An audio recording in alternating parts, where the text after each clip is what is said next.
ಭಾರತೀಯ ಕಾಲಮಾನದ ಪ್ರಕಾರ ನಸುಕಿನ ಜಾವ 3:27 ಕ್ರಿಯೂ 9ನ Dragon Freedom capsule splash land ಆಗಿದೆ. ನಾಸಾ ನಿಗದಿಪಡಿಸಿದ್ದ ಸಮಯಕ್ಕೆ ಗಗನಯಾತ್ರಿಗಳು ರಿಟರ್ನ್ ಆಗಿದ್ದಾರೆ. ಆ 4 ನಿಮಿಷಕ್ಕೂ ಮುನ್ನ ಇನ್ನೇನು ಲ್ಯಾಂಡ್ ಆಗಬೇಕು ಅದಕ್ಕೂ 4 ನಿಮಿಷಕ್ಕೂ ಮುನ್ನ 2 ಪ್ಯಾರಾಚೂಟ್ಗಳು ಓಪನ್ ಆಗುತ್ತವೆ.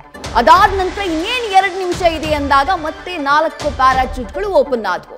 ಆ ಮೂಲಕ ಸ್ಪೀಡ್ ಅನ್ನ ಕಂಟ್ರೋಲ್ ಮಾಡಿಕೊಂಡು ಸಮುದ್ರದಲ್ಲಿ ಸ್ಪ್ಲಾಶ್ ಲ್ಯಾಂಡಿಂಗ್ ಅನ್ನ ಮಾಡ್ತು ಡ್ರ್ಯಾಗನ್ ಕ್ಯಾಪ್ಸೂಲ್. ಅಮೆರಿಕಾದ ಫ್ಲೋರಿಡಾದ ಸಮುದ್ರದಲ್ಲಿ ಕಾಯ್ತಾ ಇದ್ದಂತಹ ನೌಕಾಪಡೆ ಸುರಕ್ಷಿತವಾಗಿ ರಕ್ಷಣೆ ಮಾಡುವಂತಹ ಕೆಲಸವನ್ನ ಮಾಡಿದೆ.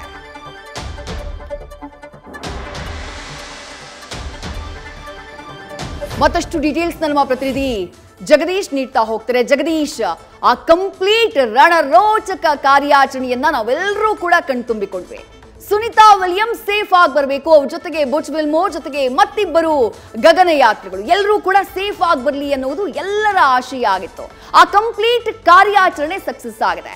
ಬಟ್ ಬಹಳ ಇಂಟ್ರೆಸ್ಟಿಂಗ್ ಅನ್ಸೋದು ಆ ಲಾಸ್ಟ್ 15 to 20 ಮಿನಿಟ್ಸ್ ನಲ್ಲಿ ಇನ್ನೇನು ಲ್ಯಾಂಡ್ ಆಗಬೇಕು ಅನ್ನುವಂತಹ ಸಂದರ್ಭದಲ್ಲಾದಂತಹ ಬೆಳವಣಿಗೆಗಳು ನಿಜಕ್ಕೂ ಕಣ್ಣಿಗೆ ಒಂದು ರೀತಿ ದೃಶ್ಯ ವೈಭವ ಇದ್ದಾಗಿತ್ತು. ಜಗದೀಶ್, ಖಂಡಿತವಾಗ್ಲೂ ವಿದ್ಯಾಶ್ರೀ, ನಿನ್ನೆ ಬೆಳಿಗ್ಗೆ 10:35 ಈ ಸಂಪೂರ್ಣವಾದಂತಹ ಅಂದರೆ ಬಾಹ್ಯಾಕಾಶದಿಂದ ಭೂಮಿಗೆ ಬರುವಂತಹ ಪ್ರಕ್ರಿಯೆಗೆ ಮೊದಲು ಚಾಲನೆ ಸಿಗುತ್ತೆ. 10:35 ನಿನ್ನೆ ಆರಂಭ ಆಗಿರ್ತಕ್ಕಂತಹ ಪ್ರಕ್ರಿಯೆ ಬರೋಬ್ಬರಿ 16 ಗಂಟೆಗಳ ಕಾಲ ನಿರಂತರವಾಗಿ 28,000 ಕಿಲೋಮೀಟರ್ ಪ್ರತಿ ಗಂಟೆಯ ವೇಗದಲ್ಲಿ ಏನಂದರೆ ಭೂಮಿಗೆ ಬರುವಂತಹ ಆ ಒಂದು ಕ್ಯಾಪ್ಸೂಲ್ ಇದೆಯಲ್ಲ, ನಂತರವಾಗಿ ನಮಗೆ ತುಂಬ ಕ್ಯೂರಿಯಾಸಿಟಿ ಕ್ರಿಯೇಟ್ ಮಾಡಿರುವಂಥದ್ದು ಮತ್ತು ಎಲ್ರಿಗೂ ಸಹಿತ ಏನಂದರೆ ತನ್ನತ್ತ ಸೆಳೆದಿಟ್ಕೊಂಡಿರುವಂತಹ ಘಳಿಗೆಗಳೇನು ಅಂತಂದರೆ ಆ 56 ನಿಮಿಷ ಭೂಮಿಯ ಕಕ್ಷೆಯ ಒಳಗಡೆ ಯಾವಾಗ ಆ ಕ್ಯಾಪ್ಸೂಲ್ ಎಂಟ್ರಿಯನ್ನು ಕೊಡುತ್ತೆ, ತದನಂತರ ಕೊನೆಯ 15 ರಿಂದ 20 ನಿಮಿಷ ಇದೆಯಲ್ಲ, ಅದು ಅಂತೂ ಎಲ್ರಿಗೂ ಸಹಿತ ಏನಂತಂದರೆ ಆ ಕ್ಷಣ ಪ್ರತಿ ಹಂತದಲ್ಲೂ ಸಹಿತ ನಾಸಾದವರು ಆ ವಿಜುವಲ್ಸ್ ಅನ್ನು ಕೊಡ್ತಾ ಇದ್ರು, ಯಾವ ರೀತಿಯಾಗಿ ಬರ್ತಾ ಇದೆ, ಯಾವ ರೀತಿಯಾಗಿ ಎಂಟರ್ ಆಗ್ತಾ ಇದೆ. ಮತ್ತೆ ಕೊನೆಯ 4 ನಿಮಿಷಗಳಿದಾವಲ್ಲ, ಕೊನೆಯ 4 ನಿಮಿಷಗಳಲ್ಲಿ ಏನಂತಂದ್ರೆ ಮೊದಲು 2 ಪ್ಯಾರಾಶೂಟ್ಗಳೇನಂತಂದ್ರೆ ಓಪನ್ ಆಗ್ತವೆ. ಆ 2 ಪ್ಯಾರಾಶೂಟ್ಗಳು ಓಪನ್ ಆದಂತಹ ಸಂದರ್ಭದಲ್ಲಿ ಎಲ್ರಿಗೂ ಒಂಥರ ರೋಮಾಂಚನದ ಕ್ಷಣ. ಯಾಕಂದ್ರೆ ಕಳೆದ 9 ತಿಂಗಳಿನಿಂದ ಈ ಒಂದು ಕ್ಷಣಕ್ಕಾಗಿ ಬಹಳಷ್ಟು ಜನ ಕಾದು ಕೂತ್ಕೊಂಡಿದ್ರು. ಅದರಲ್ಲೂ ಸ್ಪೆಷಲಿ ಭಾರತೀಯರಿಗೆ ಬಹಳಷ್ಟು ಖುಷಿ ಕೊಟ್ಟಿರುವಂತಹ ವಿಚಾರ, ಮತ್ತೆ ಭಾರತೀಯರಿಗೆ ಬಹಳಷ್ಟು ಏನಂದ್ರೆ ಮನಸ್ಸಿಗೆ ಹತ್ತಿರವಾದಂತಹ ವಿಚಾರ. ಯಾಕಂದ್ರೆ ಸುನಿತಾ ವಿಲಿಯಮ್ಸ್ ಆ ಒಂದು ಏನಂದ್ರೆ ಕ್ಯಾಪ್ಸೂಲ್ ಅಲ್ಲಿ ಇದ್ರು, ಅಂದ್ರೆ ಬಾಹ್ಯಾಕಾಶದಿಂದ ಭೂಮಿಗೆ ಬರುವಂತದ್ದು. ಕಳೆದ 9 ತಿಂಗಳಿಂದ ಅವರ ಬರುವಿಕೆಗಾಗಿ ಕಾಯ್ಕೊಂಡು ಕೂತಿರ್ತಕ್ಕಂತಹ ಅದೆಷ್ಟೋ ಭಾರತೀಯರಿದ್ದಾರೆ, ಅದೆಷ್ಟೋ ವಿಶ್ವದ ಬಹಳಷ್ಟು ನಾಗರಿಕರಿದ್ದಾರೆ. ಅದರಲ್ಲಿ ಕೊನೆಯ 2 ನಿಮಿಷಗಳಿದೆಯಲ್ಲ, ಫಸ್ಟ್ 4 ನಿಮಿಷದ ಹಂತದ ಸಂದರ್ಭದಲ್ಲಿ 2 ಪ್ಯಾರಾಶೂಟ್ಗಳು ಓಪನ್ ಆಗ್ತವೆ. ಮತ್ತೆ ಕೊನೆಯ 2 ನಿಮಿಷಗಳ ಸಂದರ್ಭದಲ್ಲಿ ಮತ್ತೆರಡು ಪ್ಯಾರಾಶೂಟ್ಗಳು ಓಪನ್ ಆಗ್ತವೆ. ಆ ಪ್ಯಾರಾಶೂಟ್ಗಳು ಓಪನ್ ಆಗಿ 4 ಪ್ಯಾರಾಶೂಟ್ಗಳು ಓಪನ್ ಆದಂತಹ ಸಂದರ್ಭದಲ್ಲಿ ಮತ್ತೆ ಸೇಫ್ ಆಗಿ 600 ಕಿಲೋಮೀಟರ್ ಸ್ಪೀಡ್ ಇರುವಂತಹ ಆ ಒಂದು ಕ್ಯಾಪ್ಸೂಲ್ ಕೊನೆಗೆ 6 ಕಿಲೋಮೀಟರ್ಗೆ ಏನಂತಂದ್ರೆ ಅದನ್ನ ವೇಗವನ್ನು ತಗ್ಗಿಸುವಂತಹ ಕೆಲಸ ಆಗುತ್ತೆ. ತದನಂತರ ಅದು ಸಮುದ್ರಕ್ಕೆ ಫ್ಲೋರಿಡಾ ಸಮುದ್ರದಲ್ಲಿ ಏನಂದ್ರೆ ಇಳಿದಂತಹ ಸಂದರ್ಭದಲ್ಲಿ ಎಲ್ರಿಗೂ ಒಂದು ರೀತಿಯ ರೋಮಾಂಚನ ಯಾವುದೋ ಮತ್ತೆ ದೃಶ್ಯಗಳನ್ನು ಸಹಿತ ನಾಸಾ ಅಷ್ಟೇ ಅದ್ಭುತವಾಗಿ ಚಿತ್ರಣವನ್ನ ಮಾಡಿ ಏನಂದ್ರೆ ತನ್ನ ಲೈವ್ ಟೆಲಿಕಾಸ್ಟ್ ಅಲ್ಲಿ ಬಿಟ್ಟಿತ್ತು. ಆ ಸಂದರ್ಭದ ಗಳಿಗೆಗಳನ್ನ ನೋಡ್ತಾ ಹೋದ್ರೆ ನೀವು ಯಾವುದೋ ಒಂದು ಮೂವಿಗಳನ್ನ ನೋಡ್ತಾ ಇದ್ದೀವಿ, ಇದೆಲ್ಲವೂ ಸಹಿತ ಏನಂದ್ರೆ ನೈಜ ಜೀವನದಲ್ಲಿ ಆಗೋದಕ್ಕೆ ಸಾಧ್ಯನಾ ಅನ್ನುವಂತಹ ಏನಂದ್ರೆ ಕಲ್ಪನೆ ಬರೋದಕ್ಕೂ ಸಹಿತ ಕಲ್ಪನೆ ಕಟ್ಕೊಳ್ಳೋದಕ್ಕೂ ಸಹಿತ ಆಗದೆ ಇರುವಂತಹ ದೃಶ್ಯವದು.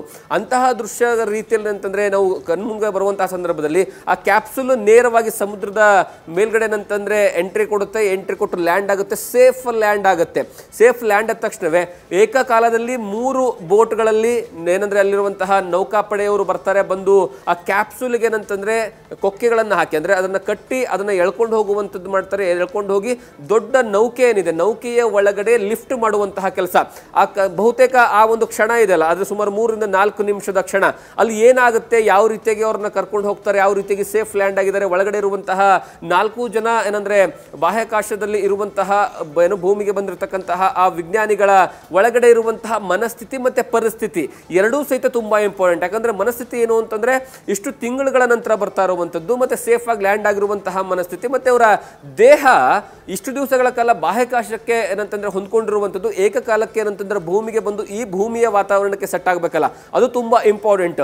ಮತ್ತೆ ಮನಸ್ಥಿತಿಯ ವಿಚಾರ ಹೇಳಬೇಕು ಅಂತಂದ್ರೆ ಅಲ್ಲಿ ಇಷ್ಟು ದಿವಸಗಳ ಕಾಲ ಇದ್ದವರು ಅವರು ಭೂಮಿಗೆ ಬರಬೇಕು ಅಂತ ತುಂಬಾ ಸರಿ ಪ್ರಯತ್ನ ಪಟ್ಟಿದ್ದಾಯ್ತು. ಯಾಕಂದ್ರೆ ಜೂನ್ 5ನೇ ತಾರೀಕು 2024ರಲ್ಲಿ ಹೋಗಿ 8 ದಿವಸಗಳ ಕಾಲ ಮಾತ್ರ ಇರೋದಕ್ಕೆ ಹೋಗಿರ್ತಕ್ಕಂತಹ ಅಧ್ಯಯನಕ್ಕೆ ಹೋಗಿರ್ತಕ್ಕಂತಹ ವ್ಯಕ್ತಿ ಬರೋಬ್ಬರಿ 9 ತಿಂಗಳ ಕಾಲ ನೀವು ಬಾಹ್ಯಾಕಾಶದಲ್ಲಿ ಇರಬೇಕು. ಮತ್ತೆ ಅದ್ರ ಜೊತೆಗೆ ಆಗಸ್ಟ್ ತಿಂಗಳಲ್ಲಿ ಸುನೀತಾ ವಿಲಿಯಮ್ಸ್ ಅವರಿಗೆ ಆರೋಗ್ಯದಲ್ಲಿ ಸ್ವಲ್ಪ ಏರುಪೇರಾಗಿದೆ ಅನ್ನುವಂತಹ ಸುದ್ದಿ ಬಂತು. ತದನಂತರ ಅವರ ದೇಹದಲ್ಲಿ ಏನಂದ್ರೆ ಬಹಳಷ್ಟು ಅನಾರೋಗ್ಯದ ರೀತಿಯಲ್ಲಿ ಏನಂತಂದ್ರೆ ಇದ್ದಾರೆ ಅನ್ನುವಂತಹ ವಿಚಾರಗಳು ದೊಡ್ಡ ಮಟ್ಟದಲ್ಲಿ ಚರ್ಚೆಗಳಾದವು. ಅದಾದ ಮೇಲೆ ಅವರು ಅಧ್ಯಯನಕ್ಕೆ ಹೋದಂತಹ ಸಂದರ್ಭದಲ್ಲೂ ಸಹಿತ ಅಂದ್ರೆ ಅವರು ಒಳಗಡೆ ಕೂತ್ಕೊಂಡಂತಹ ಸಂದರ್ಭದಲ್ಲಿ ಕಳೆದ 9 ತಿಂಗಳಲ್ಲಿ ಅಧ್ಯಯನ ಮಾಡಬೇಕು, ನಿರಂತರವಾಗಿ ಅಧ್ಯಯನಗಳು ನಡೀತಾ ಇರ್ತವೆ. ಸೂಕ್ಷ್ಮ ಜೀವಿಗಳ ವಿಚಾರವಾಗಿರ್ಬೋದು, ಅಥವಾ ಅಲ್ಲಿರುವಂತಹ ಪರಿಸರದ ವಿಚಾರವಾಗಿರ್ಬೋದು, ಅಥವಾ ಅಂದ್ರೆ ವಿಜ್ಞಾನದ ಬಗ್ಗೆ ಆಗಿರ್ಬೋದು, ಈ ವಿಚಾರಗಳ ಬಗ್ಗೆ ಅಧ್ಯಯನ ಮಾಡುವಂತಹ ಸಂದರ್ಭದಲ್ಲೂ ಸಹಿತ ಕೆಲವೊಂದು ಮೆಸೇಜ್ಗಳನ್ನು ಅವರು ಅವಾಗ ಏನಂದ್ರೆ ಜನರಿಗೆ, ಫಾರ್ ಎಕ್ಸಾಂಪಲ್ ಅಂದ್ರೆ ಡಿಸೆಂಬರ್ 25 ಅಲ್ಲಿ ಏನಂತಂದ್ರೆ ಕ್ರಿಸ್ಮಸ್ ಆಚರಣೆ, ಅದನ್ನೂ ಸಹಿತ ಏನಂತಂದ್ರೆ ಅಂತಹ ಸಂದರ್ಭದಲ್ಲೂ ಸಹಿತ ನಗುಮುಖದಲ್ಲೇ ಅದನ್ನ ಸೆಲೆಬ್ರೇಷನ್ ಮಾಡಿರುವಂಥದ್ದು.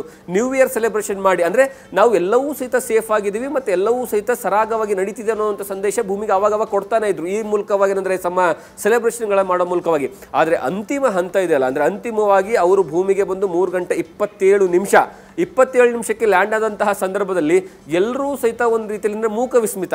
ನಾವು ಸಹಿತ ಏನಂದ್ರೆ ನಾವು ನೀವೆಲ್ಲ ನಿಂತ್ಕೊಂಡು ನೋಡ್ತಾ ಇರುವಂತಹ ಸಂದರ್ಭದಲ್ಲಿ ಯಾವ ರೀತಿಯಾಗಿ ಲ್ಯಾಂಡ್ ಆಗುತ್ತೆ, ಯಾವ ರೀತಿಯಾಗಿ ಅವ್ರನ್ನ ಕ್ಯಾಪ್ಸೂಲ್ ಇಂದ ಏನಂತಂದ್ರೆ ಇದ್ರ ಹತ್ರ ಬೋಟ್ ಮೂಲಕವಾಗಿ ಕರ್ಕೊಂಡ್ಬಂದು ನೌಕಾಪಡೆಯ ತಂಡದ ಒಂದಂದ್ರೆ ಫುಲ್ಲಿ ಅವರು ರೆಡಿ ಮಾಡ್ಕೊಂಡಿರುವಂತಹ ಸೆಟಪ್ ಇತ್ತಲ್ಲ, ಅದಾದ್ಮೇಲೆ ಒಳಗಡೆ ಹೋದಾಗ ಕ್ಯಾಪ್ಸೂಲ್ನ ಬಾಗಿಲನ್ನ ಡೋರ್ನ ಓಪನ್ ಮಾಡಿದ ತಕ್ಷಣ ಒಳಗಡೆ ಕ್ಯಾಮ್ರಾ ಹೋಗುತ್ತೆ ವಿದ್ಯಾಶ್ರೀ. ಹೋದಂತಹ ಸಂದರ್ಭದಲ್ಲಿ ಎಲ್ಲರೂ ಸಹಿತ 4 ಜನ ಗಗನಯಾತ್ರಿಗಳು ತಮ್ಮ ಆ ನಗುಮುಖದಿಂದ ಎಲ್ಲರೂ ಸಹಿತ ಖುಷಿಯನ್ನು ವ್ಯಕ್ತಪಡಿಸಿರುವಂಥದ್ದು ಮತ್ತೆ ವಿಕ್ಟರಿ ಸಿಂಬೋಲ್ನ ತೋರಿಸಿರುವಂಥದ್ದು. ಆ ಕ್ಷಣಕ್ಕಾಗಿ ಕಳೆದ 9 ತಿಂಗಳಿನಿಂದ ಬಹಳಷ್ಟು ಜನ ಕಾತುರದಿಂದ ಕಾದು ನಿಂತ್ಕೊಂಡಿರುವಂತಹದ್ದು. ಹಾಗಾಗಿ ಆ ಕ್ಷಣ ಕೊನೆಗೂ ಸಹಿತ ಬರುತ್ತೆ. ಅದಾದ್ಮೇಲೆ ಒಬ್ಬೊಬ್ಬರನ್ನೇ ಏನಂದ್ರೆ 4 ಜನರನ್ನ ಹೊರಗಡೆಗೆ ಏನಂದ್ರೆ ಆ ಒಂದು ಏನು ಕರ್ಕೊಂಡ್ಬರುವಂತಹ ಕೆಲಸವನ್ನ ಮಾಡ್ತಾರೆ. ಯಾಕಂದ್ರೆ ಅವರಿಗೆ ಭೂಮಿ ಮೇಲೆ ಬಂದ ಮೇಲೆ ಅವರಿಗೆ ಯಾವುದೇ ಕಾರಣಕ್ಕೂ ನಡೆಯೋದಕ್ಕಾಗೋದಿಲ್ಲ. ಯಾಕಂದ್ರೆ ಇಷ್ಟು ದಿವಸಗಳ ಕಾಲ ಅವರು ಇದ್ದಿದ್ದು ಬಾಹ್ಯಾಕಾಶ, ಮತ್ತೆ ಅವರು ಏಕಾಏಕಿ ಭೂಮಿ ಮೇಲೆ ಬಂದಂತಹ ಕಾರಣಕ್ಕಾಗಿ ಅವ್ರನ್ನ ಏನಂದ್ರೆ ಒಂದೇ ವರ್ಡಲ್ಲಿ ಹೇಳಬೇಕು ಅಂತಂದ್ರೆ ಅವರ ದೇಹದಲ್ಲಿರುವಂತಹ ಚಲನಾ ಶಕ್ತಿ ಮತ್ತೆ ದೇಹ ಅವರಿಗೆ ಸಪೋರ್ಟ್ ಮಾಡುವಂಥ ರೀತಿ ಹೇಗಿರುತ್ತೆ ಅಂದರೆ ಒಂದು ಮಗುವಿನ ರೀತಿಯಲ್ಲಿ ಇರುತ್ತೆ ಅನ್ನುವಂತಹ ವಿಚಾರ. ಅಂದರೆ ಅಷ್ಟು ಕಾಲಲ್ಲಿ ನಿಶಕ್ತಿ ಇರುತ್ತೆ, ಅವರು ನಡೆಯೋದಕ್ಕೆ ಆಗೋದಿಲ್ಲ. ಅವ್ರನ್ನ ಏನಂತಂದರೆ ಮತ್ತೆ ಮುಂದಿನ 45ರಿಂದ 90 ದಿವಸಗಳ ಕ್ವಾರಂಟೈನ್ನ ಇಡಬೇಕಾದಂತಹದ್ದು ಇರುತ್ತೆ. ಮತ್ತು ಅವರಿಗೆ ವೈದ್ಯಕೀಯ ವಿಚಾರಗಳೇನೆಂದರೆ ಟೆಸ್ಟ್ಗಳು ನಡೀತಾ ಹೋಗ್ತವೆ. ಆದರೆ ಆ ಕ್ಷಣ ಮಾತ್ರ ರಣರೋಚಕವಾಗಿತ್ತಂತಂದರೆ ತಪ್ಪಾಗಲಿಕ್ಕಿಲ್ಲ ವಿದೇಶ್ರೀ. ರೈಟ್, ಥ್ಯಾಂಕ್ ಯು ಜಗದೀಶ್ ತಮ್ಮೆಲ್ಲ ಡೀಟೇಲ್ಸ್ಗೆ. ನ್ಯೂಸ್ ಫಸ್ಟ್ ನಿರ್ಭೀತಿಯಿಂದ ನಿಮ್ಮ ಪರವಾಗಿ.